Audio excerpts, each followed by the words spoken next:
Olá galera, eu sou a Verônica Pedrosa, criadora do canal Crimes Franceses. Se você já é da casa, se você já conhece o meu trabalho, não esquece de deixar um comentário aqui para me dar um oizinho. E se você tá chegando aqui hoje novo, fica sabendo que esse canal aqui é canal de alerta, pra gente saber que as pessoas são uma caixinha de surpresa e infelizmente a gente não conhece ninguém.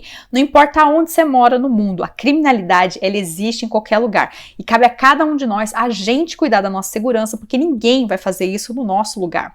O caso que eu vou estar contando para vocês hoje é um caso que aconteceu no ano de 2002, lá no norte da França, e é o caso da Fatima Anechat. Vou começar aqui em janeiro de 1993, falando de um moço chamado Roger Bedenson. Ele com 43 anos, ele gostava muito de ir pro cassino para estar jogando baralho. O jogo preferido dele era Blackjack, não sei como é que chama isso no Brasil, mas é um jogo de carta de baralho. Ele gostava de ir pro cassino para jogar isso sempre. O Roger, ele tinha vários negócios, ele era muito bem de vida, ricão. E nesse janeiro de 1993 aconteceu uma coisa inusitada na vida dele que ele não estava esperando. Ele lá no cassino jogando as coisinhas dele lá, o joguinho, do nada ele viu uma gatona que chamou muita atenção dele. O nome dela, Fátima, de 42 anos. Ela era de origem do país do Marrocos. Sabe aquela mulher que chega e tem presença, é bonitona, carismática, tem aquele sorriso que chama atenção? Era a Fátima. E de cara, o Roger ele ficou apaixonado por ela, conversou com ela a noite inteira, trocaram telefone. Só que tinha um problema. O Roger, ele era casado, tinha uma filhinha, mas mesmo assim ele queria continuar vendo essa mulher porque ele sentiu alguma coisa muito forte, sabia que ele tinha que continuar tendo laços com a Fátima. Alguns dias depois, ele decidiu separar da esposa, então a esposa ficou com a filha e ele foi viver a vida dele com a Fátima, namorando com essa moça linda. Em junho desse mesmo ano, eles já estavam morando juntos, a Fátima e o Roger, e ela estava tendo uma vida assim de rainha, porque como ele era ricaço, ela foi morar numa casa super bem localizada lá em Paris. Ele pagava tudo pra ela, mimava essa mulher, dava presentinho, ela estava vivendo a vida que ela pediu a Deus. 7 anos aí de relacionamento dos dois, agora a gente tá no ano 2000. A Fátima super presente na vida do Roger, fazendo várias viagens, os dois ostentando. Ela era muito assim presente também pra filha do Roger, o nome dela era Karen. As duas se falavam, se davam super bem, tinha respeito entre a enteada e a atual esposa do Roger. Era uma vida assim muito cheia de harmonia. As duas se entendiam muito bem e não tinha nenhum problema da filha ficar na casa dela. O Roger sempre telefonava pra filha, eles estavam sempre em contato, isso não incomodava em nada a Fátima. Pelo contrário, ela gostava demais da presença da Karen ali na casa para as duas ficarem batendo papo, conversando. Era legal, ela gostava de ter a presença da Karen ali. Aconteceu que no ano 2000, o Roger, ele investiu num aplicativo, ele investiu muita grana e infelizmente deu tudo errado e ele ficou cheio de dívida. Para tentar cobrir essas dívidas, ele começou a fazer várias e várias coisas ilegais e nada estava dando certo. Então aquela vida de viagem, de passeio, começou a ser outra coisa, ficar em casa, comer um macarrãozinho, não pedia mais lanche, sabe essas coisas, né? Então o casal viu ali que tinha alguma coisa estranha, principalmente a Fátima. A Fátima, ela descobriu, ela teve uma ideia em abril de 2002 com um plano para o Roger ganhar muito dinheiro. Era o seguinte o plano da Fátima: olha, a gente vai comprar ouro muito barato e a gente vai vender esse ouro muito mais caro, então a gente vai ganhar muito dinheiro em cima disso. Só que esse negócio tem que ser feito no Marrocos. A gente vai comprar ouro aqui e a gente vai vender lá, só que muito mais caro. E isso funciona. E foi o que o Roger fez. Ele acreditou na Fátima e eles foram sim para o Marrocos para estar dando início a esse negócio que não era legal. Então, nesse final de abril de 2002, os dois foram para o Marrocos para tentar fazer esse negócio aí de compra e venda de ouro para ter um lucro muito grande. A filha Karen, ela começou a ficar muito preocupada porque ela entrava em contato com o pai dela, o Roger, todos os dias. Eles conseguiam se falar por telefone. E a partir do momento que ele foi para o Marrocos para estar fazendo esse negócio ilegal, ela não conseguia falar com o pai dela. Ligava, estudava caixa postal, mandava mensagem e nada de resposta. No dia 5 de maio de 2002, a Fátima, ela voltou para casa sozinha e ela estava com o telefone do Roger. A filha desesperada queria saber: Fátima, cadê meu pai? Por que você voltou sozinha? E ela falava: não, tá tudo certo, tá tudo bem. Ele ficou lá no Marrocos porque tá dando muito certo esse negócio de compra e venda de ouro, a gente tá faturando pra caramba, só que é um negócio ilegal. Então eu voltei aqui pra França, tô com o celular dele, porque ele não poderia ficar lá com esse celular, porque senão o pessoal ia rastrear, ia saber que ele tá lá, não ia dar certo. E a filha desesperada: meu Deus, mas eu quero falar com meu pai, não tem como falar com ele. Daí a Fátima já falou: olha, tá tudo bem, não precisa ficar preocupada. E se você ligar pra polícia, vão prender o seu pai, porque ele tá fazendo um negócio ilegal. Então, sem sem ter muito o que fazer, a filha decidiu confiar na Fátima e não fez absolutamente nada. Sem notícias do Roger durante semanas e alguns meses, os amigos, vizinhos, os familiares e principalmente a filha, eles começaram a ficar realmente preocupados. E a Fátima sempre falava a mesma coisa, tá dando certo, tá tudo tranquilo. Só que tinha alguns amigos do Roger que eles sabiam que o Roger estava querendo separar da Fátima. E isso talvez não seria interessante para ela. E muita gente sabia que quem tinha arranjado esse negócio ilegal no Marrocos tinha sido também a Fátima. Aí era estranho, por que ela tinha voltado para a França e ele tinha ficado por lá? Porque ele não dava notícia, porque só ela que falava, eu falei com ele ontem, ele falou que tá tudo bem, só ela que entrava em contato com ele, só ela que recebia as ligações dele, por quê? Não dava pra entender. Como o Roger ele era rico, ele tinha vários bens, ele tinha muitas joias, os amigos íntimos, eles começaram a ver em catálogos de leilão que as joias do Roger, que elas eram bem específicas, ele tinha algumas joias só dele mesmo, o pessoal identificou em catálogo de leilão, pô, esse aqui é do Roger, ele era a única pessoa que tinha isso, nossa, esse aqui também é. Daí falaram com a polícia, olha, tem alguém pegando as coisas dele e vendendo. Quem que foi passada em suspeita aí número 1 de desaparecimento, que até então ninguém tinha falado em desaparecimento, mas como já fazia aí 2 meses que ele estava desaparecido, desde abril, a polícia, vendo que familiares, a filha tinham ido lá conversar, eles decidiram abrir uma investigação. Então, 2 meses depois, a Fátima, ela foi chamada para o interrogatório. No interrogatório, ela estava super tranquila, simpática, aberta para responder todas as questões da polícia, e ela falou, sim, realmente, eu vendi as joias do Roger, porque ele me pediu, ele tá cheio de dívida, não sabe como pagar, a gente tá sendo ameaçado, então eu vendi essas joias, tá lá no catálogo de leilão, o dinheiro todo eu paguei as dívidas, ele que me falou isso. A pessoa, mas caramba, você consegue falar com ele? Ela falou, sim, a semana passada eu conversei com ele, e ele tá vindo aqui pro sul da França, ele tá se escondendo, ele mudou de aparência, porque tem uma gente querendo pegar ele aí, e ele tá correndo perigo, então ele tá escondido, ele só entra em contato comigo muito rapidamente, fala onde é que tá, fala se tá tudo bem e desliga, e eu sei que ele tá vindo aqui pro sul da França, falei com ele, está tudo bem.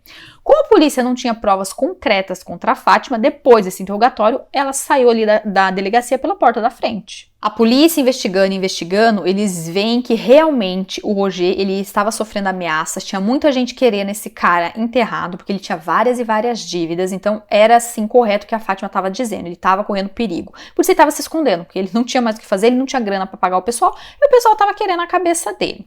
O tempo foi passando, a Karen e a Fátima, elas foram expulsas daquela casona bonita, rica que elas tinham, porque não tinha mais dinheiro, elas não tinham como pagar, e elas foram morar no apartamentinho as duas juntas de 8 metros quadrados, bem pequenininho lá em Paris. E elas moraram nesse cubículo durante 5 anos. E durante esses 5 anos foi muita cumplicidade. As duas conversavam, trocavam ideia, sempre falavam do pai. E nesse meio tempo, a Fátima apresentou para a filha Karen uma mensagem que ela tinha recebido do Roger. Uma última mensagem que ele falava que estava tudo bem, que ele ia sumir por um tempo, mas é porque ele estava correndo perigo. Então a filha ouviu essa mensagem, tipo num correio de voz, e ela ficou mais tranquila. Falou, eu tô ouvindo a voz do meu pai, graças a Deus ele tá bem. E o tempo foi passando, as duas nesse cubículo. Ela, filha Karen, com a certeza que o pai estava vivo e bem, mas que estava se escondendo. Em fevereiro de 2007, aconteceu uma coisa assim bem estranha. A polícia recebeu a ligação de um cara chamado Mohamed e ele falou que tinha alguma coisa pra falar, que ele queria deixar a consciência dele limpa, que ele não tava conseguindo dormir já fazia muito tempo. Ele foi até a delegacia e falou, olha, eu sou técnico de som e no ano de 2002, 2003, a Fátima me procurou pedindo pra eu fazer uma montagem de uma mensagem com os áudios do Roger. Eu peguei as fitinhas todas da secretária eletrônica dele e eu montei um áudio dizendo que tudo estava bem, que ele estava bem e que era uma mensagem positiva. E eu dei isso para a Fátima. Eu fiz isso sem saber porquê, ela me pediu. E eu fui seduzido por essa mulher, ela era muito legal, muito carismática, ela assim me deu uma enrolada, eu fiz sem perguntar o porquê. Mas agora o tempo tá passando, a gente não ouve falar do Roger e eu sei que desde abril de 2002 ele não deu notícia. A mensagem que ela passou pra todo mundo dizendo que era dele, não é, fui eu que criei essa mensagem. Foi nessa hora que a Karen, quando ela soube dessas informações, que a polícia conversou com a filha, ela assim ficou fora de si, porque ela estava morando com a víbora, ela estava morando com a Fátima. A Fátima dormia com ela, pagava aluguel com ela, comia com ela, E parecia que a Fátima tinha sim feito alguma coisa com o pai da Karen. Olha que coisa horrível. A polícia intensificou então as investigações na Fátima. Agora ela já estava com 57 anos. Investigando todo o passado dela, a polícia viu que ela teve um marido 20 anos antes e que ele tinha sumido misteriosamente igual o Roger. O nome desse marido era Michel Cronier. Ele encontrou a Fátima no Marrocos, ficou perdidamente apaixonado por ela. Na época ela tinha 20 anos, era super bonitona, aquele sorrisão, mocinha fresquinha. Esse cara se apaixonou por ela, o Michel. Eles vieram aqui pra França para morar em Saint-Tropez, que é uma cidade maravilhosa, toda cheia de badalada, toda cheia de coisa boa para fazer. O cara era rico, claro. Essa menina chegando do Marrocos em Saint-Tropez, ela quis curtir a vida pra caramba. Ela curtiu da maneira que ela pôde, porque o cara mimava ela, dava muito dinheiro. Só que ela começou a ter vários amantes. Claro que também ela teve 2 filhos com o Michel para segurar ali o casamento. Acontece que durante esse relacionamento da Fátima com o Michel percebeu que ele estava levando vários galhos e ele não curtiu isso. Então ele decidiu pegar os 2 filhos do casal e ir morar em Guadalupe. E foi o que ele fez. É claro que a Fátima não gostou dessa situação. E passando alguns meses que ela estava longe dos filhos, curtindo a vida dela aqui de boa em Saint-Tropez, ela falou, chega, vou lá buscar os meus filhos em Guadalupe. Ela foi para Guadalupe pegar os filhos dela. E olha que coincidência, depois dela ter ido para Guadalupe, ninguém nunca mais viu o Michel. O que tinha acontecido com ele? Ninguém sabia. A Fátima, ela voltou aqui para o território francês e ela falou para todo o pessoal, amigo, vizinho, familiar do Michel, olha, fui lá conversar com o Michel, ele queria reatar comigo, não teve como, e infelizmente ele se suicidou lá em Guadalupe e eu voltei sozinha com os meus 2 filhos. Sou uma mãe solteira agora, olha só, gente. Ninguém nunca fez um BO, nunca abriram investigação e a morte do Michel ficou por isso mesmo. Ele se suicidou lá em Guadalupe. Em março de 2007, a Fátima ela foi para mais um interrogatório. E nesse interrogatório a polícia tinha várias coisas para conversar com ela. Uma das coisas era o seguinte, eles conversaram com os familiares do Michel, o antigo marido dela, e eles falaram que eles receberam sim uma carta de suicídio do Michel. Tinha a letra dele e tudo, mostraram para a polícia. Só que eles falaram que ficaram intrigados com uma coisa. Essa carta eles encontraram lá naquela caixinha do correio, eles abriram, e não tinha selo. A carta veio do Guadalupe, mas não tinha selo. Isso intrigou os familiares? Sim, mas eles nunca fizeram nada. Enfim, nessa hora a polícia foi investigar, eles disseram isso, então a polícia sabia. Alguém colocou essa carta na caixinha de correio dos familiares do Michel. Não foi ele que enviou diretamente do Guadalupe, porque não tem selo. Então confrontaram a Fátima com isso nesse interrogatório que aconteceu em março de 2007. Ela falava que sim, o Michel tinha se suicidado quando ela foi encontrar ele, buscar os filhos dela, porque ele queria voltar, ela não queria. E para ela essa era a história real, ela não tinha mais nada com isso. Perguntaram do Mohamed, mas poxa, você pediu para ele fazer uma montagem, é uma mentira. Nunca existiu uma mensagem do Roger falando que ele estava bem, foi você que pediu para um cara, o técnico de som, fazer isso. Ela falava, não, esse cara, ele era perdidamente apaixonado por mim, ele tá querendo me ferrar, eu já falei que eu não quero ficar com ele, eu não fiz nada, eu não tenho nada a ver com isso. A polícia não tinha provas concretas aqui. Tudo dizia que a Fátima, sim, tinha feito algo com o Roger e com o Michel, mas não existiam provas concretas. A polícia conseguiu uma documentação para ir vasculhar a casa da Fátima para ver se eles conseguiam alguma pista, alguma coisa. Eles viram que na casa dela tinha vários documentos de imóveis no Marrocos. Então parecia que ela estava assim querendo roubar o dinheiro do Roger para ela estar comprando bens lá no Marrocos e estar se dando bem, ter a vida que ela sempre quis, ricona, ficar desfrutando do dinheiro que não era dela. A polícia sabia que o principal motivo dela ter eliminado, desaparecido com o Roger era sim dinheiro. Ela queria o dinheiro desse cara. E se ele estava querendo se separar dela, ela não ia ter nada. Então, com certeza, ela deve ter feito isso por dinheiro. A polícia continuou as investigações, eles queriam que a Fátima ficasse presa, deixar ela lá para ela confessar alguma coisa, para ela estar explicando o que aconteceu, e ela não falava nada, ela não mudava a versão dela, ela era inocente, ela não sabia de nada. Infelizmente, em novembro de 2007, a polícia foi obrigada a colocar a Fátima em liberdade condicional e ela ficou solta. Não existiam provas concretas contra essa mulher. Então ela ficou solta aí para esperar talvez um possível julgamento se eles conseguissem encontrar essas provas concretas. A polícia, eles decidiram, então, a colocar um pouco mais de informação na mídia, expor o caso, colocar a foto da Fátima, falar do Michel do passado, do Roger que desapareceu, e começou nas redes sociais todo esse barulhinho sobre a Fátima.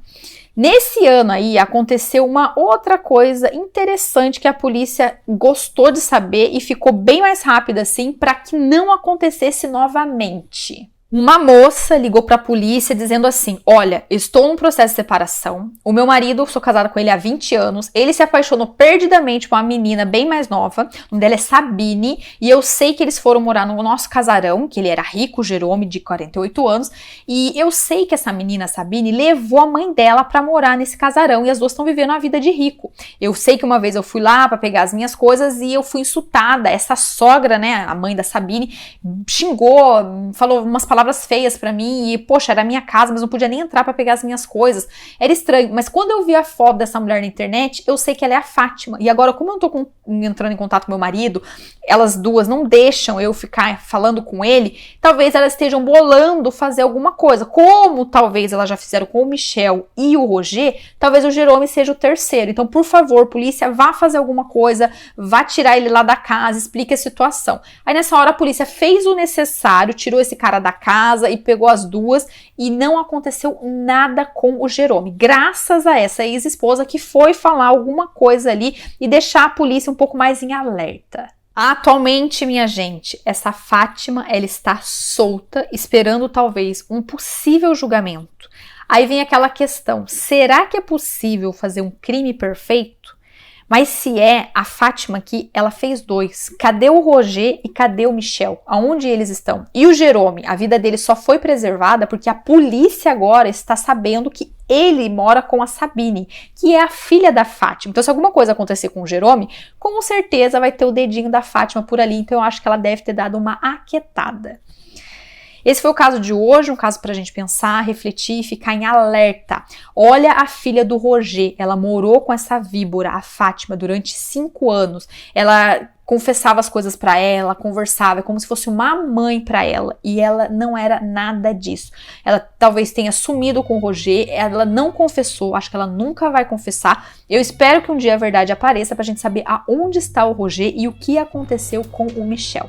Estamos aqui na espera de um julgamento. Se esse julgamento acontecer, se eles conseguirem achar provas concretas, claro que eu volto aqui e faço um vídeo para vocês. Mas por enquanto, a Fátima, ela é declarada inocente porque não existem provas contra ela. Muito obrigada por você que assistiu o vídeo até aqui e até o próximo caso.